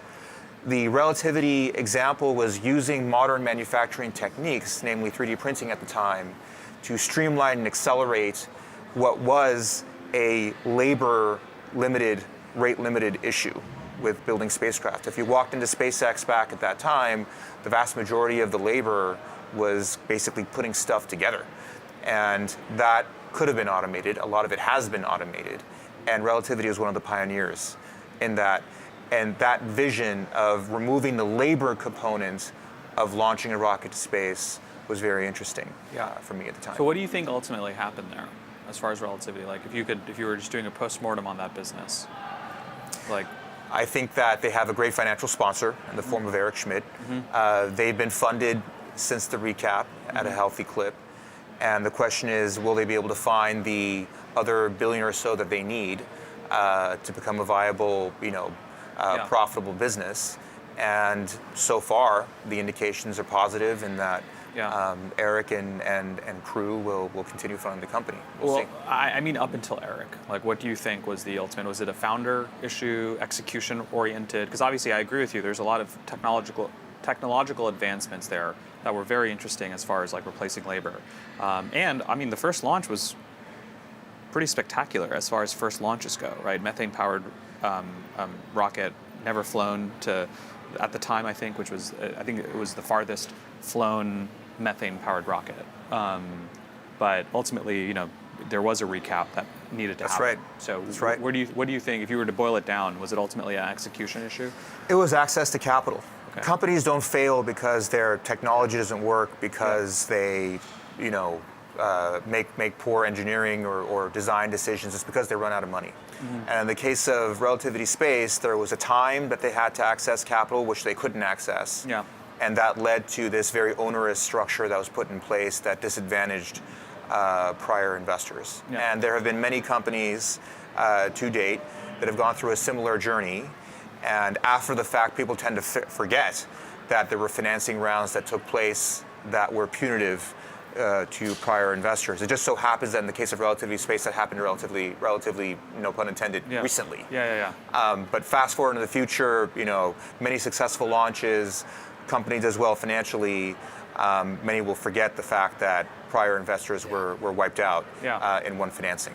This comes down to timing, because now Relativity would, have a ton of investors knocking on their door, because there's a new, a new feeling that a lot of value accrues to rocket businesses. So you talked earlier about writing this blog post about the oversaturation of rocket companies back in, I think everyone would agree with that to some extent. Where do you see oversaturation? What sector do you see oversaturation today? I think there are a large number of companies that are building components and subsystems, which I think is a good thing, is very healthy for the ecosystem. If you fast forward perhaps 10, 15 years, it's my expectation that you could know nothing about hardware and just be a software developer and be able to spool up a constellation. That would be great for the industry as a whole, but from an investment standpoint, I feel like we're seeing a lot of companies building components and subsystems that may be somewhat redundant and undifferentiated today. And we just had Karan from K2 here. What he's doing is very smart in that he's building a capability that is unique and special. And so I feel like companies that are offering subsystems that offer unique capabilities that enable missions in a way that otherwise isn't possible will be very successful. If you look at the automotive supply chain today, there are some manufacturers of components that are undifferentiated, and those companies tend not to be valued. And there are companies that make transmissions, that make turbochargers, that make airbag systems, braking systems that are very few and unique because they have intellectual property, know-how that other suppliers don't have. And it's my expectation that we'll see the same in the space supply chain. And there's going to be companies that are going to be undifferentiated, like what we're talking about here, that will struggle to generate meaningful margins and will rely on volume and cheap labor, which again benefits the industry as a whole, but may not be a great investment opportunity. Yeah. Any companies that you looked at, diligenced, ultimately passed, now regret? Oh, K2 Space. Met Karan in the early days, loved him. All the companies that I was working with at the time, Planet, Impulse, had the ambition to be fully integrated, vertically integrated. Sure. And my question was, great, you're going to serve all these companies when they're young, but the expectation is that they're going to bring all these capabilities in-house, so where do you end up? As a kind of a prototyping company? Yeah. But what I underestimated was the amount of technology and unique capability that they would build that would make them irreplaceable for their customers, and their ability to create a whole ecosystem that depended on them, hence creating this giant valuation driver for them. And I'm very excited for them. What's the founder archetype that you think is the most important in space? And I know that ideally you have a mix of all of these things, but like technical purist, like the defense operator, the person who's really good at business development and sales, like what kind of stands out? Do you think that this is, hey, all of these things are important, but this is probably the most important, like 1 versus 2 and 3? So there's what's necessary, which is incredible fundraising ability, storytelling ability to get people who are non-believers believers, to get them to depart with their capital under very company favorable terms. It's being a prophet to preach the gospel of the company to attract amazing talent from other sectors, other industries, and Impulse and SpaceX, Tesla, Planet. These are companies that were successful in doing that, bringing the best talent from other industries into their companies. So that's absolutely necessary. And what would make it sufficient would also being multidisciplinary in a sense. You'd be able to go to the Hill, go to Congress, interact with the primes, interact with customers that may or may not have expertise in space and know the lingo and create new markets. SpaceX has done this very, very successfully, and becoming a telecommunications company and being able to interact with that whole telecommunications ecosystem and supply chain, both on the customer side and the supply side.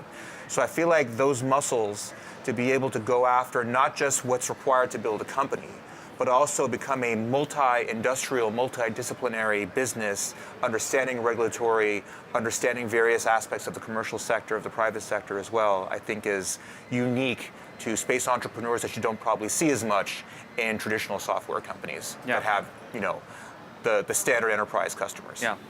All right, leave us with a contrarian prediction. Contrarian prediction.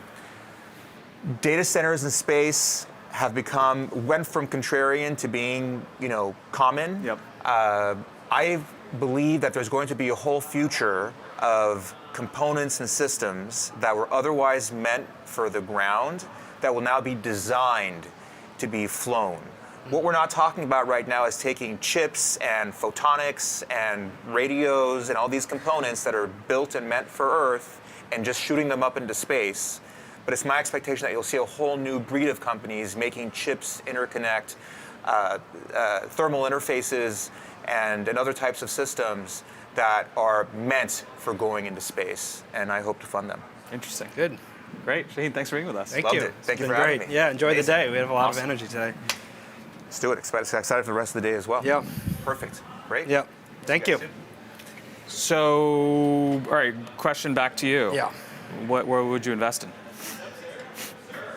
You've had 15 minutes to think about it. Which sectors would I invest in? Yeah, where would you invest? Let's see. I think there's some really Research director of I think Payload. there's some. Everyone wants to hear this answer. I this think there's question. some really interesting. There's some really interesting Earth observation businesses that are underinvested in, that are profitable, that are nice. I think there are interesting. I'm glad we're bringing Delian on because we're going to talk about in-space manufacturing and maybe he does pharmaceutical manufacturing. What happens with semiconductor manufacturing in space? The more I hang around folks, I do believe that it comes down to backing the founder. Yeah. And then the founder attracts talent and capital, and that is the start of their journey, and believe that the infrastructure will continue to build out. Yeah. It's funny if I've thought about this question. Like, if I had a pool of capital today to deploy into the space industry specifically, I mean, there's lots of really interesting, markets. Space industry specifically, what would I do? And I kind of feel like, back to my original point on the SpaceX talent pool and what that's going to create. I think that there's going to be a time, especially now with where valuations are today. I mean, all these companies are amazing businesses and they're very deserving of their success. But these prices are starting to get very, very expensive. All right, well, we're bringing Delian on board, so you're gonna have to start adjusting your pace of talking. Okay. So, Delian, how you doing? How you doing? Welcome. Nice to see you. Thanks for having me. I was telling Jack we gotta adjust our pace of talking. Okay, I can try to slow match down. your a speed. little No, bit. we're 2xing. We're hitting fast Oh, forward. push in, yeah, Hey, sure. what speed do you listen to podcasts on? Yeah. I do listen to 1.75 to 2x. Basically. Yeah. Right, And yeah. then, I That typically makes sense. ramp it up higher as I get deeper into the podcast. Yeah. So yeah. I've listened to shows before in the past where it's on 1.2, 1.3x, and you'll come on, and I'm like, oh shit, I gotta slow this one down. I gotta slow this one down. I admit that when I go back to 1x, I'm like, oh my God, like, like- people communicate at this speed. Yeah. There's so much time. I'm just sitting here. Why is this not efficient? This is not efficient enough. So, okay, Tally, you're the only person that we've had on today that's both investor and entrepreneur. You're at Founders Fund as a partner there, and you're also building Varda. Yep. But before we get into Varda, I do want to talk about something you've mentioned recently, where you said that the best VCs are the ones who do it part-time. So tell me about it. Do you really feel that way? And like, what makes you feel that way? Obviously, you're not necessarily doing it part-time. In a way, it feels like you're doing two jobs full-time. But tell me about the thought process behind that statement. Yeah, I do think in like the very early days of getting started in venture, there's some benefit to being like, sort of truly full-time and taking on basically like as much as possible, as many meetings as possible. In some ways to start to like build your intuition for like what is important, what are the sectors that you care about, what are the types of companies that you like to back. But I admit like, sort of 4 or 5 years into the job, all that really matters are like, especially as like an early stage investor, there's like 3 or 4 companies a year that basically matter in terms of like things that actually got sort of founded, are in a sector that like I have a differentiated opinion on and can actually win, and are going to go on to like become huge companies. Whether I go meet like 30 companies or I go meet 300 that year, all that matters is those same 3. And I think people can get deluded into the idea when you meet the 300 and you're like, oh, I'm investing in a like top 10% founder. They're like the 30th company that is like totally irrelevant. Yeah. So in some ways, by like doing the job part-time, it forces me to like really constrain, what I'm willing to meet with, spend my time on, and that by default just sets like an incredibly high bar that ends up filtering such that it turns out, yeah, I'm sure there are times where I miss one of those 3 or 4. I think it's pretty rare. Most of the time it's pretty obvious, even in the upfront study before like I sort of take the meeting. And then because of that, it's just like incredibly high signal to me where it's like when I meet something that is top 10%, but I'm only taking 30 things a year, it is one of the like basically top like basically 3 that makes sense to meet with, and so that's kind of the background behind that statement. Yeah, and has building Varda made you better? I mean, you kind of alluded to this a little bit. Has building Varda made you a better investor, or being an investor made you a better founder? I think both. On the like becoming like sort of a better investor, there is something about just being like sort of consistently close down to the bare metal, where I have a deeper appreciation, I think, for the resilience that it takes to go through the like ups and downs of building a startup. I still always think back to like September 2023. Varda gets the note from the Air Force and the FAA, basically being like, "You're shit out of luck. You're not returning this re-entry vehicle." It was just like existential spiral. Like, the whole company is like, how do we bring things back from space? And we've just had our 2 primary like regulatory and like landing partners basically tell us like, good luck. It was not easy. Like that was like a really like mentally trying time. I gained a lot of weight. I was like extremely stressed out, aged a lot, I'm sure, during that time frame. Now, when I meet somebody, I'm like, could they have survived that? Like, could they have gone through that and come out on the other side with a capsule that ultimately landed in February, whatever, 8 months later, 6 months later, and like, we're able to, sort of build a business around that. So I do think it helps me on like the, sort of founder psychology, basically assessment. The other area that it very practically helps me with is just like rapid assessment of, sort of capabilities. When I'm, diligencing a company where Varda might be a potential customer, I can go talk to, sort of the subgroup of the company that is going to go interface with that vendor and ask them, how do you think about this vendor? How would you trade it against other vendors? And like, they're obviously going to be fully open with me on how they're thinking about it because I'm also a co-founder of Varda. Yeah. If I were just an investor, the ability to go do that and actually get that depth of insight would take like, I don't know, GLG expert networks, calling portfolio companies, annoying a portfolio founder because I'm asking for some intro to like some deep like, working level engineer or something like that. And so I do think it helps both with the founder psychology, but then also with just like the like assessment being much faster. And then also on like the winning side of things, founders love to work with people that like, they can see are going to empathize with them, but then also like I don't have the time to like muck about in their business. Like I'm building my own company, and so they know that like I'm not going to try and like totally distract them from how they want to sort of build their company. And then on the other side, how does sort of being an investor make me a better founder? I do think just obviously everything from like having access to like the board decks of like near peer companies that maybe aren't competitors per se, but like companies that are operating in a similar space, seeing how they think about capital allocation, how they frame their businesses, really helpful for thinking about how we do capital, basically, sort of allocation. And so it's highly, highly valuable on that side. And then, probably the last thing on that side is there are times where I wouldn't get invited into a room if I was just the founder of Varda, right? Like I'm meeting with XYZ senator. They're willing to meet with like Peter Thiel affiliated investor, and then by the way, I slip a little Varda into there. Yeah. So I'll ask one question, then I know you're dying to ask. A million questions. Okay, so just to kind of maybe level set on Varda. Yeah. So you guys do drug development in space. Yep. It's a kind of royalty licensing model. Tell me, but you also do hypersonic testing. Yep. Hypersonic test bed for the military. How is that revenue split today, roughly? And then maybe like where is that going, and how are you kind of focusing the attention of the business and the resources? Yeah. Practically, like last year, it was about 80-20 split in terms of the top line, 80% on the sort of federal side of things, 20% on pharma.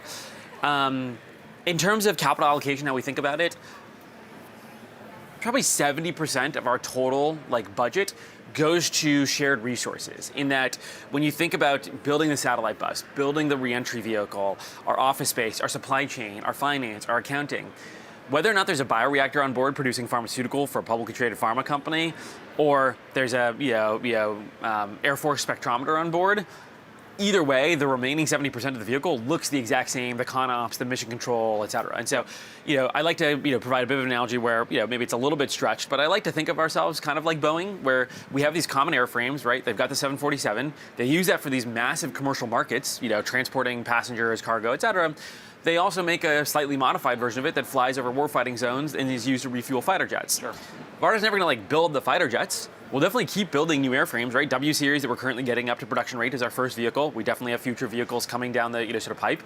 We'll definitely make slight modifications of those vehicles that allow it to be more interesting for defense departments, civil space customers, other federal customers. We're not going to massively modify the vehicle and make the thing that the Defense Department wants. That's better suited for a company that is trying to become solely a defense contractor.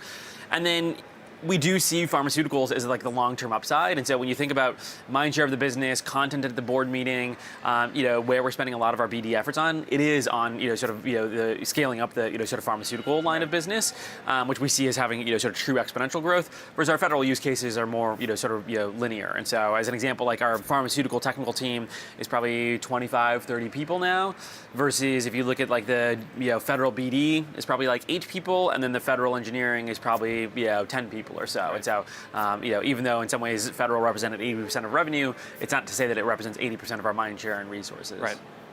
How big are you planning to make these capsules for future iterations, and how big is the capsule today?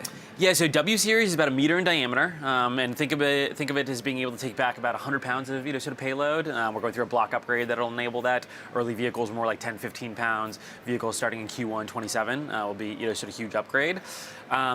We will likely just sort of scale sort of W series sort of production volume for the next couple of years. We're beginning the early sort of R&D work on our next generation vehicle. That'll be about a 10x sort of increase in payload. It'll be more fully reusable. Right now the W series involves a right now at least one-time use reentry pod. We'll make those reusable over time, but then a fully disposable basically satellite bus that has all the propulsion tanks, flight computer, solar panels, etc.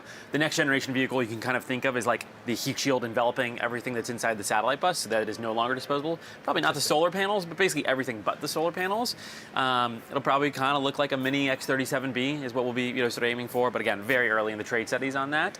And then, I think realistically, that'll probably be the sort of terminal vehicle for us. I don't think we'll need to get much larger than about 1,000 pounds of payload per vehicle. Yeah. What we'll really be thinking about is sort of mass production of that, mass fleet operations, and then what you'll start to see us invest into is right now we bring the bioreactors up and down every single time. What we'll start to invest into is leaving the bioreactors up in orbit. So think like an autonomous station that allows us to dock and rendezvous those sort of mini space planes that have the precursor ingredients, exchange it for the fabricated goods, and then basically come back sort of down. And so what you'll see is not us scaling up the size of the reentry operations, but more scaling the size of what is that thing that is living in orbit that is sort of permanently there. It'll start off the size of this table, the size of this booth, the size of this entire basically conference hall, and then get larger and larger over time. That's the thing that you'll scale up to see mega. The reentry vehicle, if you look at batch production of pharmaceuticals, it never really exceeds 1,000 pounds, and so probably won't make anything much larger than that. What's the progress that you guys have made on drug development in general? Where's that stand? And I have a just more of a, I don't know, maybe existential, esoteric question, which is just you guys are in space, which is already really difficult. Yes. Right? And then you have biotech, which historically also super difficult. And in a lot of ways, LPs and GPs historically have been allergic to biotech. There's a very specialized set of investors that actually invest and spend time in biotech and build biotech. So you've taken two very hard things and tried to, or you're building a business out of that. What was, just even that thought process and how big that business can be? I think my counter would be, two of the more recent, $1 trillion, companies have been, SpaceX and Eli Lilly. Sure. I think investors want to sort of tap into trends that are creating trillion-dollar outcomes. Yeah. We genuinely believe that we have a path towards that. On the biotech side of things, we do offer a different sort of risk profile relative to like a sort of biotech that is just focused on developing a particular therapeutic or has a platform technology around therapeutics. As a manufacturing platform, we're typically getting involved in things that are like phase 3, already are commercial, and so there's much less sort of clinical and biological risk. Now, the flip side is when you talk about like the royalties that we're taking on, they're in the like single-digit % range, so we don't get as much upside as to owning the drug end-to-end, but you do have something that is a much more sort of de-risked profile, and then obviously you have this federal line of business that allows for some near-term sort of revenue and enterprise value sort of generation. Where are we at with it? Last year was our sort of first material year of pharmaceutical revenue generation. It was also our first material year of federal revenue generation. So on both sides of the business, and partially it was the first year that we flew sort of 4 times, landed twice, 2 of those last year. One of those ended up sort of pushing out into this year, and another one's going to be landing sort of soon.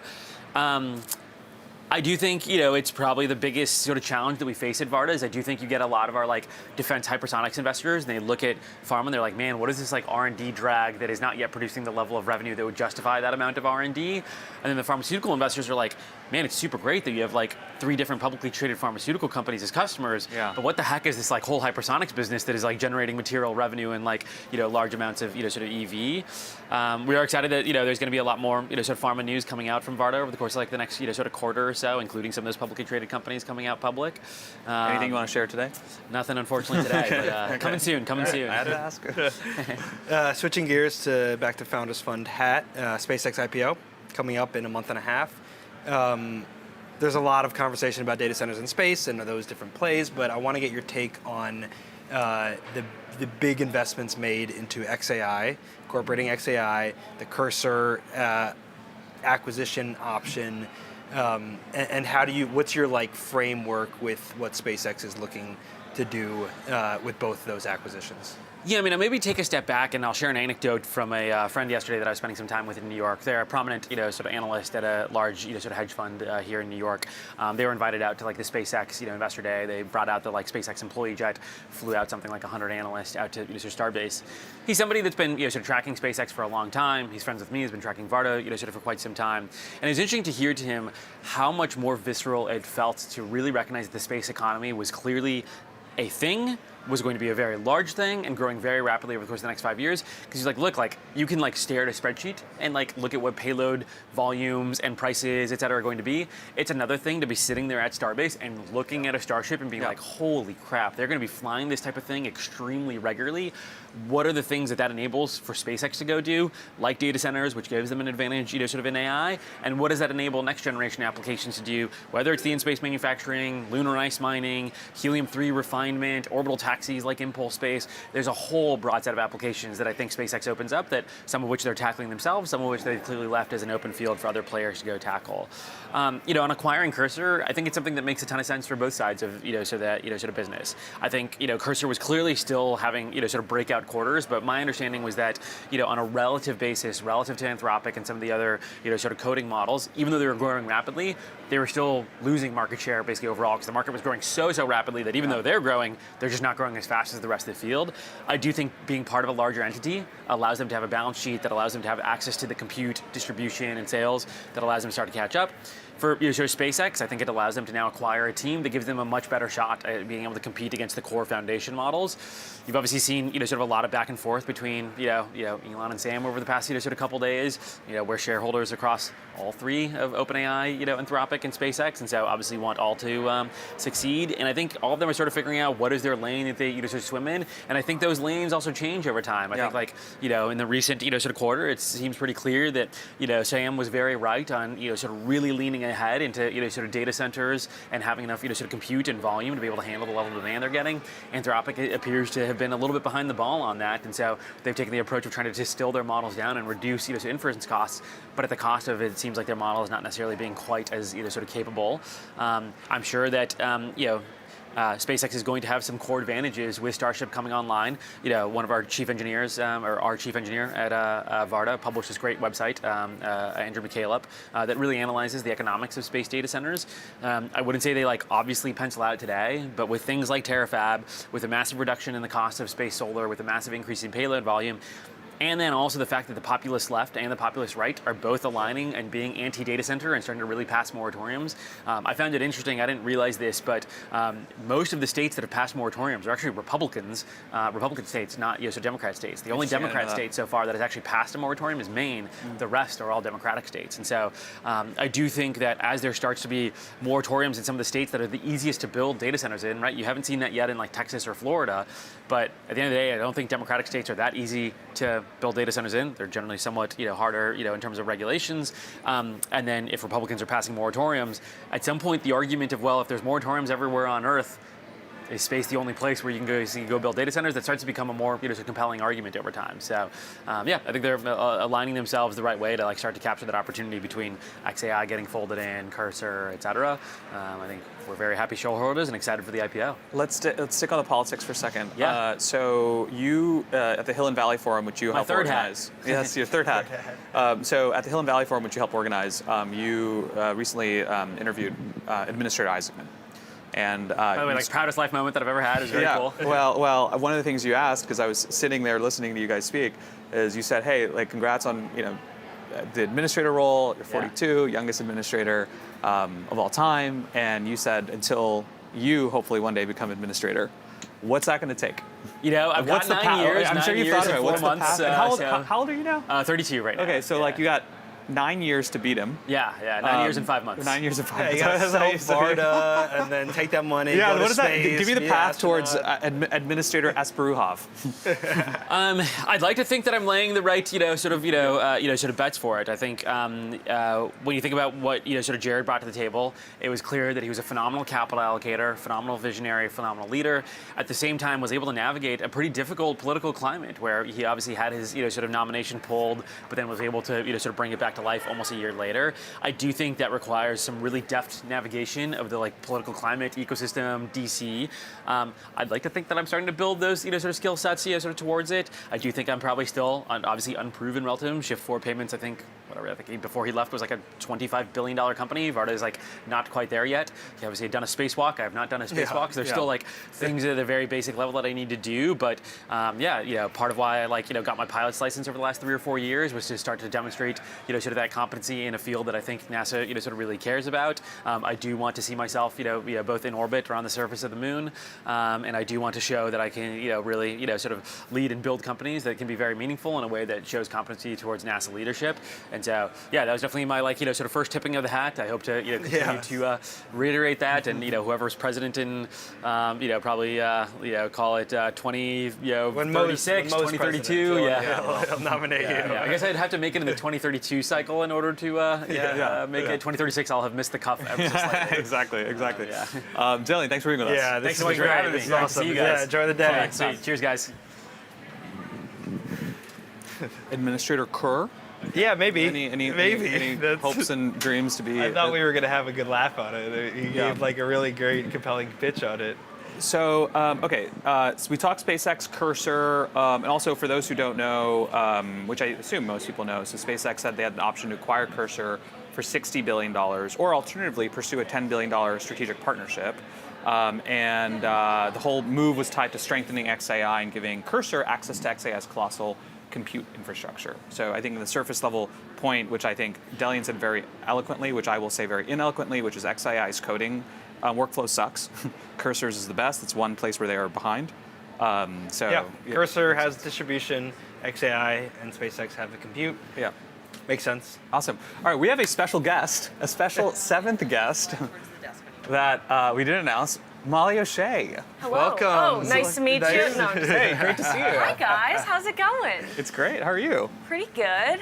We've been getting all the hot takes back there. I don't know if you can see. Oh no, you can't see it. We can't see it, but yes. Can we get my single frame? single frame. People are saying this might be a green screen, so like It's not. It's real. I'm not gonna touch it because I'll get smudgy on the glass. Yeah, It's real. Molly, don't worry. We're not going to talk about space. Because we've What? done that for an hour and 50 minutes. Unless do you have a hot take? Is there anything you want to talk about? No, I don't. You're have wearing a hot Saturn right here. Oh on your yeah, lapel. so I think I'm the only one who actually dressed for the occasion. I have a button with Saturn on it. Love it. Any good hot takes from the folks you've spoken to so far? They're really good. I'd like to thank you guys for warming everyone up. Yeah. Eric Romo came on, pretty much the similar, just stole all your guests. Okay. Yeah, thank you for the collaboration. Now it's a race to who gets the clips up first. Okay, Molly, like, this is new media. We are I know. new media. How did you? I mean, this was unplanned, so I'm catching you a little off guard. But we appreciate you jumping on with us. How did you decide that you wanted to do sorcery? Like, have you talked about this before? I try to keep this secret. Yeah. Because not many people are allowed to know the real story. Okay. Yeah, so, I actually grew up. No, I'm just kidding. I was gonna give you some funny fake story. So sorcery started actually 7 years ago. So it started as a newsletter. So I've been in VC my entire career. I've worked at different VC funds. It started 7 years ago when I was at Trail Mix Ventures here in New York. They're now called TMV. And every week I would compile all the top deals, like the way that you guys do with space news and everything. I would compile the top news into a newsletter. And like newsletters were starting to take off and that kind of thing, but I kept it insular within the firm itself. So I'd be tracking all the fundings because as a VC, like you need to be paranoid and schizophrenic and have FOMO at every given moment and know what's being funded, what's not being funded, what are the trends, what's between the lines. So for like the most part, and I think this was actually like a really good experience, and this is like my take on why you shouldn't automate everything, because I was reading every funding announcement for like literally 7 years. Yeah. I have a really good understanding of all of the companies that have been funded. Like I've been tracking them. Yeah. And so I did that newsletter for a while, right? And I took it mainstream and like kind of sent it to more friends and unlocked it. About a year after, and it just organically grew. I never did any marketing, nothing like that. And 2 years ago, Eric Tornberg from Turpentine, now A16Z media team, Right. he had reached out because he was building out the Turpentine network, and he Correct. was like, we would love to do a deal announcement podcast. Would you be interested? I've been looking at different portfolio companies, their go-to-market strategies. I've been seeing this new media, like, evolve, and so with that I was really compelled to start a video format. I saw you can develop all these transcripts, you can get data, you can do all this research within the conversations. Yeah. And then for me, I'm a nerd and I love investing and memos, and I was like, I could take these transcripts and help myself write better memos. And so that was like the emphasis and kind of like the impetus behind the early interviews, and that it just kept on evolving and becoming more and more legit. And I don't recommend watching any of the early interviews. Shout out to Xander Altman, who was my first interview. Yeah. But yeah, that one, I thought like it had to be rehearsed. You had to be like scripted, and Sure. you had to do it in one take. I didn't know that you could edit videos. Yeah. And now here we are, and Sorcery has an amazing media partnership with the New York Stock Exchange. Brex is the presenting sponsor, and we're doing all these different kinds of partnerships with other companies. We've like extended to factory tours. We're doing funding announcements. I'm doing investor interviews, and it's just so much fun. What was the interview where you were just like, all right, something is happening here? Like whether it's just like got a lot of attention online. Was there an interview where you just like felt like things were starting to inflect for you? So I would say last summer was when things really started to pick up. It wasn't a particular interview. It was just like I saw the network effects of posting something on X. Like I can't stress how important X is, Yeah. like for media and everything in general, building connections. Like it's the most delusional world because you can be talking to the highest, like Elon Musk can retweet your your posts, literally anytime. So over the summer, I was doing these announcements, and I would be working with the companies, the teams. Like, I love startups, and so they have my best interest at hand. I don't believe in exclusives. I don't believe in only one person should run a story. No, like, you need to hit the media storm with everything, and many different angles, go to many different outlets, because in order to break through all the noise online, like, it takes many different people, because we're infiltrated with information every day. And so what I saw with that is we would do these announcements, I'd send it to their team would send it to their investors and like team members and be like, hey, could you help repost, share, all this kind of stuff. I mean, you're seeing this now on X, but my hot take around that is like it's mostly like paid ops. Like you'll just see these big accounts that you'd think are big, but they're really just getting paid by these companies. And I think Nikita Beer is doing a really good job of cracking down on that, if you need to. But it really started with that, and then after that, like, it took off. Like, as you've seen with like your inflection points, it just builds on top of each other and it compounds over and over time. And then that led to, which I think was like the start of a lot of these breakout interviews, was this interview with Alfred Lin I did of Sequoia, and it was announcing their 2 new funds. So they launched 2 new funds. Sorcery was the only one who got that story, which was crazy. And from there, it really took off. Then we did the Alex Karp interview. I put out a list of the top 100 guests I would like. Yeah, and that brought in a lot of people. That's so funny that brought in people. Yeah. What do you? What's your reaction to the TBPN OpenAI deal? I think it's amazing. Yeah. We all have a benchmark now. Like, we have to sell for hundreds of millions of dollars. Yeah. What does it mean for you too? Is it? Yeah, what do you think about live? Are you, like, I mean, you mentioned, the ability to edit, which obviously, like, we can't edit this, so hopefully I don't, like, fall backwards off my seat and, like, embarrass myself, right? But, like, that's kind of also the magic of live, which is things are happening, and it's not scripted, and you're getting very real live reactions from people, and, people are either messing up or saying the wrong thing or whatever it may be, but it adds a layer of authenticity in a world where everyone is just tired of AI. I mean, X is an amazing platform for obvious reasons. But, I see things on X where I'm like, is that real? Like, I need to, sometimes I don't even, I just don't know. It's, hard to tell. So, what do you think about, live? I mean, will you go into live? So today I'd like to announce that Sorcery is starting a live stream. And taking over payload. We have 40 sponsors that are coming behind us, and it starts today. No, I'm not going to, I don't have any plans to go live. Okay. I would like to think I am well media trained and verbose, but I understand when you come on these, I say a lot. I say I try to cut out these filler words, but it is just a matter of talking. Yeah. See, now I'm just gonna keep on thinking Very about it. Very smart of you. We didn't think about that. We watched our first show. We were like, all right, let's count how many ums. There's 25, 100 ums, and 15 likes.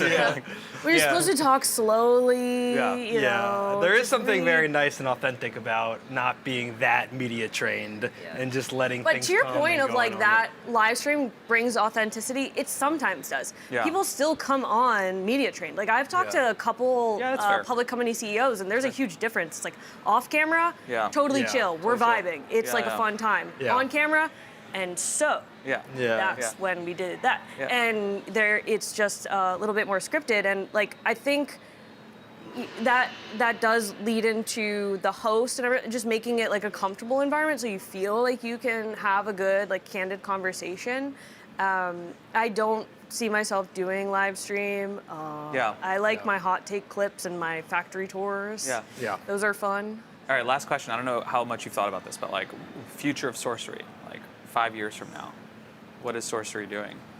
We're going public on the New York Stock Exchange. All right, you heard it here first. So you don't want to get acquired. You want to go public. Isn't that the American dream? Yeah, of course that's the No. American dream. That is 100% the American New York dream. Stock Exchange. At the New York Stock Exchange. At the New York Stock Exchange. Thanks so much for being with us. Thanks for Thank having you. me. I know, Congrats it's been on great. all your success. Thank you. This is an amazing summit. We have a lot more work to do. Okay. So we got a lot cooking that we're excited to announce later. Yeah. this Like year. what? Announce it now. I can't. Oh, we are getting acquired. No, we have some fun stuff. We're excited. We're thinking about the other industries that we can be in. We're thinking about different ways that we can spin up video content. So it's all. Are you getting Elon on it's all on soon? the table. I mean, hopefully. I mean, I think you'll probably beat us in terms of getting Elon, but we'll see. We'll see. Okay. Molly, thanks so much for being with us. Thanks Thank for you. having me. Thank you, thank you. Amazing. Bye, everyone.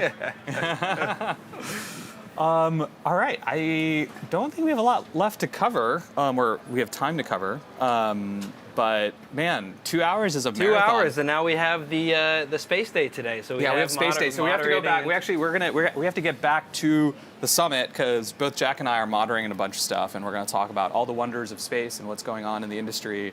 And there's a lot to talk about. Hawkeye, we mentioned it earlier, is going public. That's like the next big space company that's going public. We'll be definitely talking about them on our next show. But I think with that, I think we can wrap. Jack, Yep. Always a pleasure. Always a pleasure. Go Thank you for the Knicks adventure. tonight. Go Knicks. Go Knicks. We need Brunson to be consistent. Yeah. But he's gonna pull through. He's gonna pull through.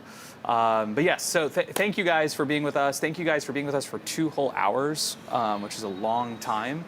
And TBD, maybe next month we'll do 3 hours, Yeah, that's 4 right. hours. Yeah. No, I don't know. So we'll see. But anyway, great to be here. Thank you guys for being with us. And then until next time, we're going to bring you another group of very stellar guests here at the exchange at the as the TPPN guys said, the capital of capitals. Capital of capitals. Capital of We're not. capitals. So until then, and until next time, thanks guys.